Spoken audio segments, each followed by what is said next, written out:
Bom, gente, aqui nós sabemos que as especulações políticas por aí são grandes, né? Já ouvi falar que o doutor Genilson Leite ia ser vice de Alisson Bistém, ia ser candidato a prefeito, depois ia ser vice não sei de quem, não ia ser candidato a prefeito novo, que o PSB, nós vamos saber da boca dele, o que é que ele pensa, e o partido dele, que ele não é sozinho, o PSB, sobre as eleições municipais aqui na capital. O senhor é candidato mesmo, doutor? Eu estava candidato a prefeito de Rio Branco e recentemente nós começamos a abrir algumas conversas para aliança, já dentro de outra perspectiva. No final do ano, eu e o César Messias, que é o presidente estadual do partido, fomos a Brasília conversar com o presidente Siqueira e conversamos também com o presidente, o vice-presidente da República, Geraldo Alckmin. Né? E falamos um pouco sobre essa nossa disposição de ser candidato a prefeito da nossa capital, mas também mostramos para eles um pouco o cenário político do Estado e da capital. Falamos sobre as possíveis candidaturas que estavam desenhadas em torno das estruturas de poder, candidatura do atual prefeito, Bocalon, né, sentado na cadeira de prefeito, a candidatura do candidato do governo, que é o Alisson, né, e tinha a candidatura do Marcos Alexandre, que já tinha sido prefeito da capital 2 vezes e que estava com importante adesão da população.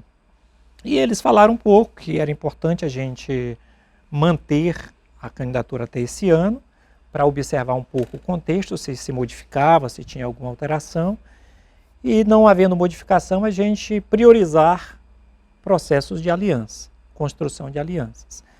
E nós percebemos que uma candidatura minha, neste momento, ela pode cumprir um papel muito bom de massificar, continuar massificando o nome, mas pode sair muito parecida com as eleições de 2022, onde eu fui muito bem votado e acabei não me elegendo. E eu acho que é muito importante você fazer as disputas com perspectiva também de ganhar, para poder prestar um serviço. E aí nós estamos atendendo algumas orientações da Nacional, abrimos agora conversas para as alianças depois do Carnaval. Já teve conversa com o Marcos Alexandre? Tivemos um pedido de conversa. Com o MDB, na verdade, isso, né? Mas... O Flaviano entrou em contato com o César, né, e pediu uma conversa. E nós os recebemos essa semana, né, lá na sede do partido. Tivemos uma boa conversa no sentido de pensar um pouco algo sobre melhorias para a capital, né? Também tive um convite para uma conversa com o Alisson, que foi uma conversa, né, digamos assim, mais informal, não foi uma conversa partidária, foi uma conversa mais informal. E ouvi também ele um pouquinho sobre os seus propósitos, o seu interesse em uma aliança com a gente e também da sua candidatura a prefeito de Rio Branco. Mas essa decisão não sou eu que tomo sozinho, a gente toma do ponto de vista partidário. Alguma tendência do PSB? Porque o PSB tem uma história muito forte, né, com a própria Frente Popular, quando a Frente Popular existia, né? Fazia parte ali realmente da mesa de decisões políticas e tudo. Alguma tendência do PSB na preferência, por exemplo, por Marcos Alexandre, que está mais nesse campo hoje progressista, tem o vice-presidente Alckmin também, que já tem uma aliança com o MDB e outros partidos. Essa questão de Brasília pode influenciar também aqui? Claro, né, Astério, a gente não toma as decisões apenas baseado no contexto local. O contexto nacional influencia muito. Apesar que nessa nossa conversa, o presidente do partido deixou a gente muito à vontade para tomar a decisão que a gente achasse melhor aqui, né, para a nossa capital, para a população, para as pessoas que esperam de um governo, de um prefeito, resultados. E a gente ainda não decidiu 100%, nós iremos dar continuidade às nossas conversas, né? Que eu posso dizer que a conversa com o MDB foi uma conversa que ela se estendeu bastante, há fortes perspectivas. Foi bem produtiva. Foi produtiva, há boas perspectivas de que possa aprofundar e se consolidar uma aliança.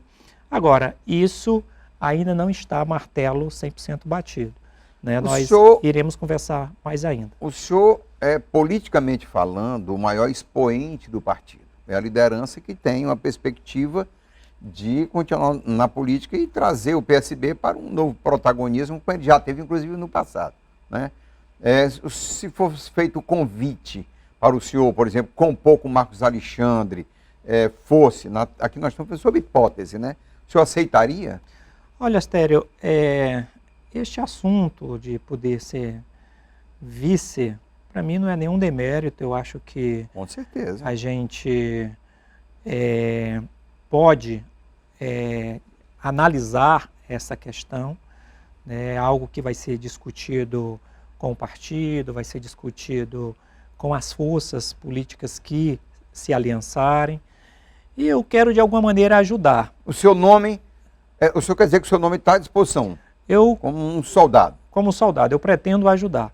Mas eu estou com foco em 2026. Tenho muita retornar para a vontade... Assembleia ou outra candidatura? Não, eu tenho muita vontade de manter o nosso foco numa candidatura majoritária. Candidatura majoritária. Né? Como nós fizemos o plano de governo lá atrás e não deu certo, eu pretendo novamente pensar numa candidatura a governo, né? Acho que é uma discussão que ela ainda está distante, mas eu já falei isso em alguns jornais, que tenho esse desejo, essa vontade. Eu acho que na vida é assim. O homem, quando ele tem um foco, um desejo, ele tem que externar e tem que correr atrás, seu sonho, lutar. Né?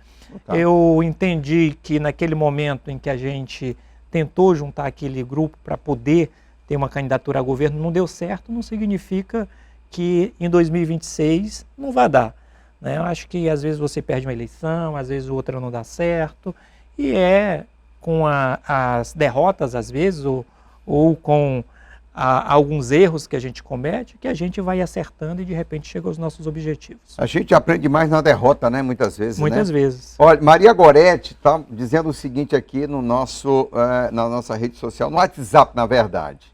Boa tarde, Astério. Gostaria de deixar registrada a minha admiração, o meu respeito pelo médico e pelo político Genilson Leite. Sempre dá o seu melhor. Muito obrigado. Olha e a Maria? Maria Goretti. Um abraço, Maria Goretti. Acompanha o seu trabalho, né? Acompanha o seu trabalho. Então, ela está aqui também.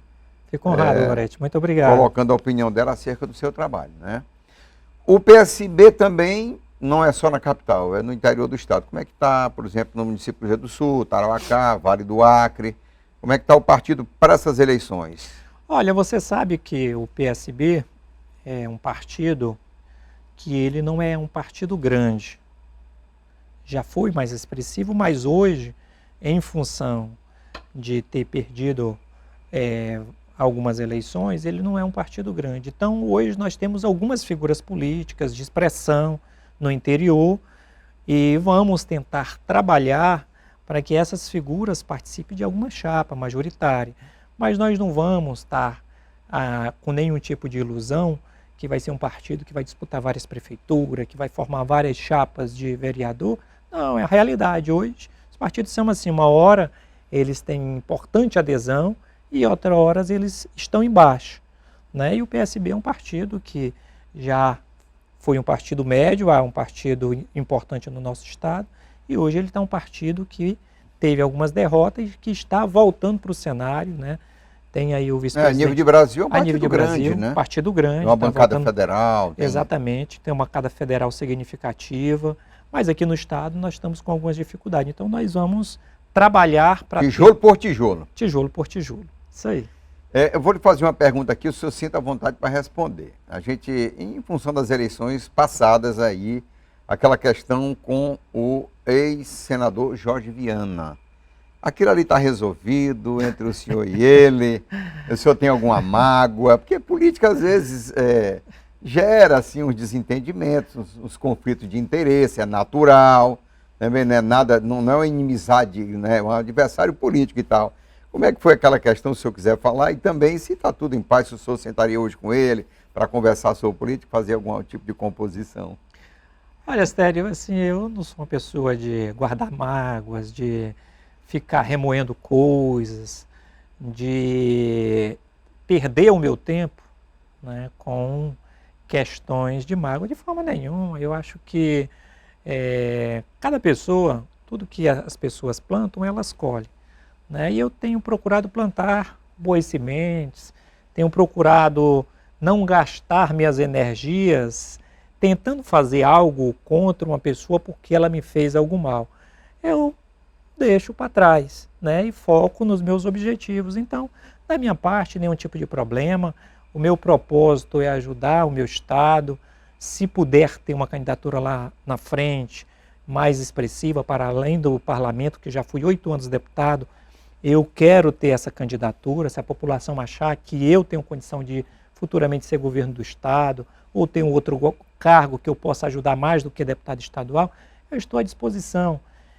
Agora, não vou gastar meu tempo, minhas energias, tentando puxar mágoas. Essas coisas puxar página virada. Página virada. É óbvio Vida que segue, né? É óbvio que eu, inclusive, desde menino, que quando entrei na política, eu ajudei o Jorge, né? Eu Sim. ajudei ele, foi candidato a governador, coordenei campanha lá naquela regional Tarauacá.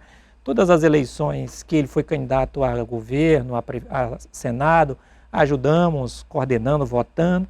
Eu acho que ele perdeu a oportunidade de retribuir isso. Na primeira eleição que eu tentei ser candidato, ele perdeu a oportunidade de retribuir com um ato humilde, simples, podia ter feito isso. Não fez, mas é uma questão dele, não é uma questão minha. Isso está resolvido. Da minha parte. Doutor Genilson, para a gente fechar, eu queria que o senhor falasse um pouco, porque o Brasil vive de um grave problema, que é a questão da vacina.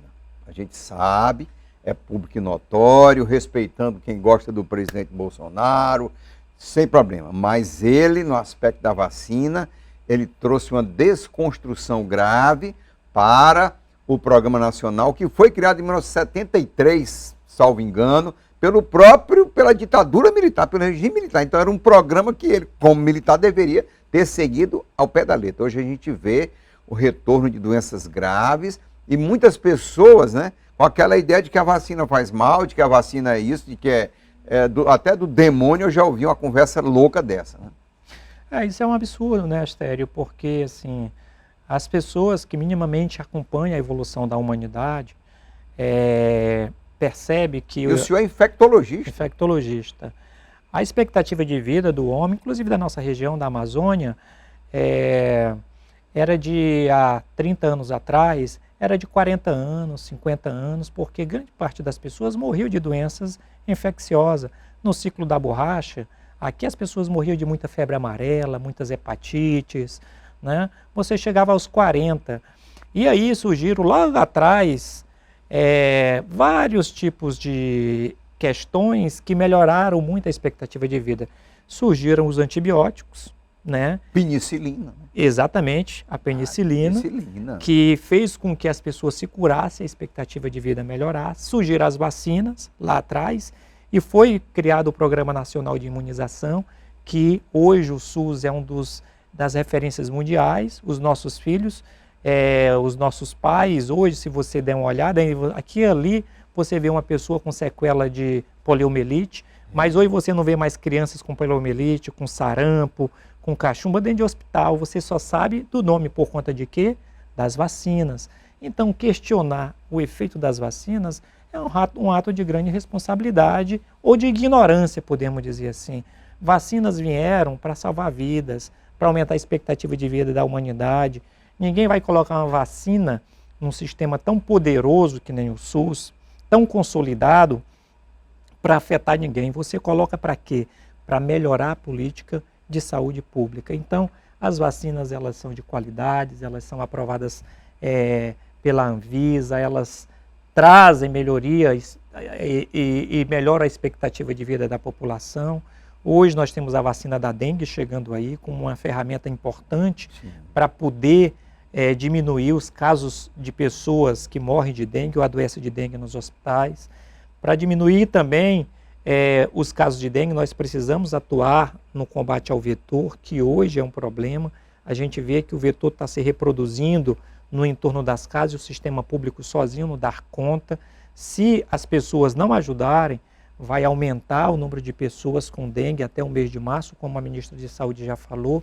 Então as vacinas, elas são eficientes, são eficazes e vieram para ajudar a gente a viver mais e com qualidade. O senhor está trabalhando hoje aonde?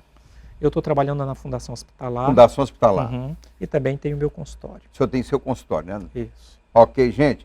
Conversei aqui, bati um papo assim, bem esclarecedor, bem bacana, conhecendo um pouco da história de vida do doutor Genilson Leite, infectologista, já tem pós-graduação em cardiologia e também em ultrassonografia. Que legal. Sucesso, muito obrigado pela sua vinda aqui. Astério, eu que agradeço, muito obrigado pelo convite e pela boa conversa aqui que nós tivemos durante o Gazeta Entrevista, tá bom? Um abraço a todos vocês que estão nos assistindo.